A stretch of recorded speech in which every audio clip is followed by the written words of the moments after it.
Today we're talking about copyrights.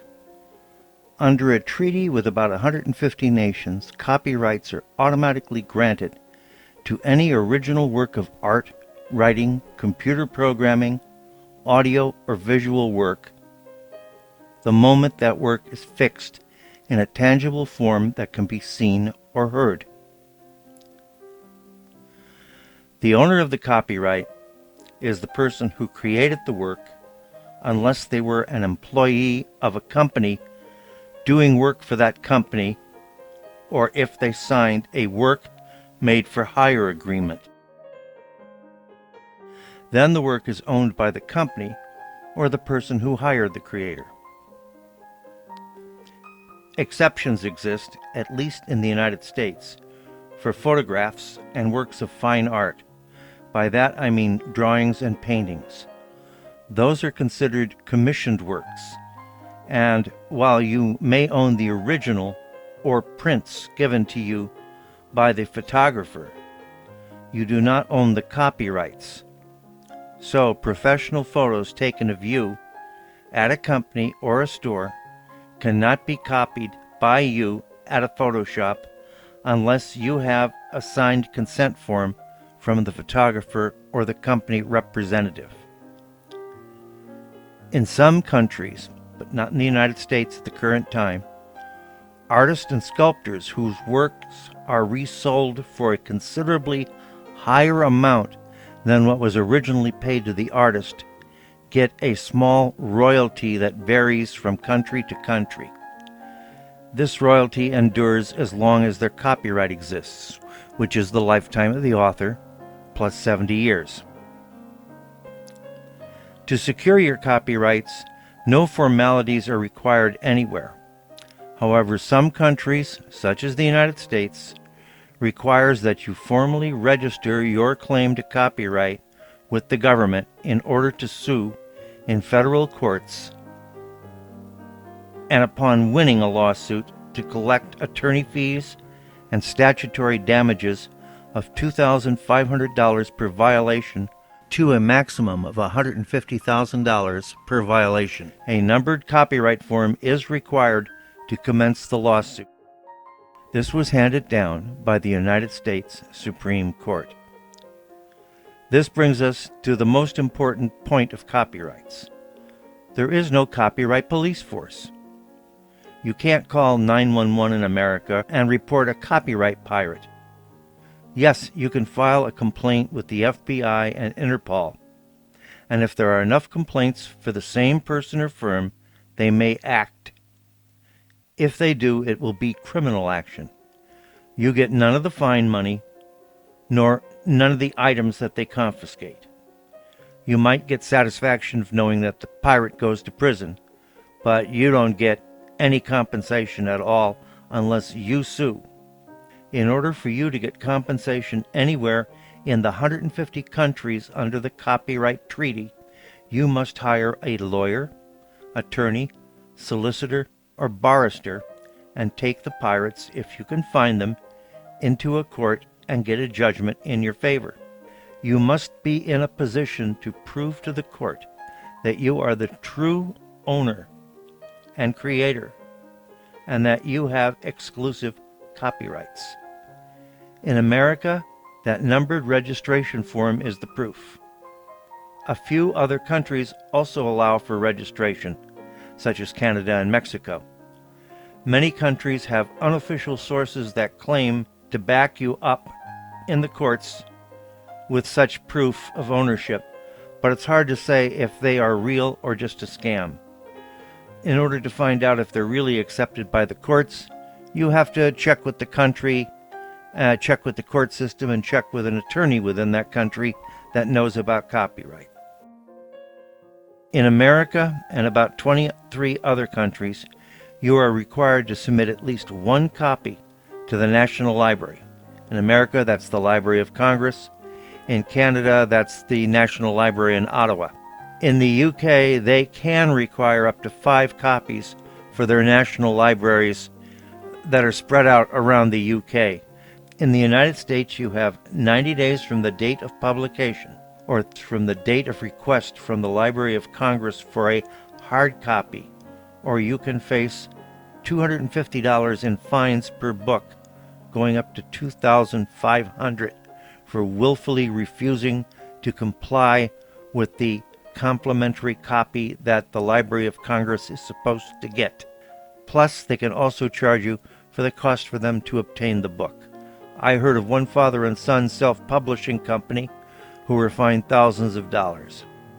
If your work is an ebook, a website, or a streaming-only work that is not manufactured on CD, vinyl, DVD, or any other physical form, you need only supply an electronic file, such as an MP3 or a PDF file, with your copyright. If you don't register a copyright application and you find out someone is pirating you, then you have 30 days from that date to file a copyright application and get a numbered form. The problem being that it can take 30 to 250 days for the Copyright Office to process the form. You can pay $800 for special handling and $45 for FedEx delivery in order to try to get your processed application within the 30-day time frame set by the federal courts. If you miss this date, you may no longer be able to get attorney fees or statutory damages. But the law is wide open, so a trial judge may still have the freedom to award you some type of compensation. Libraries, schools, and legitimate teachers are exempt from copyright claims so long as they do not charge fees for any copies or service charges. Plays and concerts, where there is a student body fee or a charge at the door, are not exempt. Same thing with films. Those things must have licenses from the publisher to be performed. But in the classroom, for the process of learning and rehearsing, no licenses are required.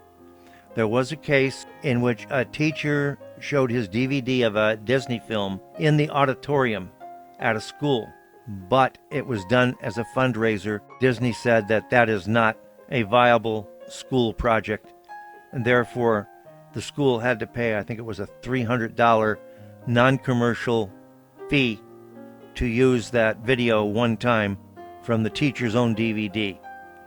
The moment you ask for a donation or the moment there is a charge at the door, it becomes a commercial thing.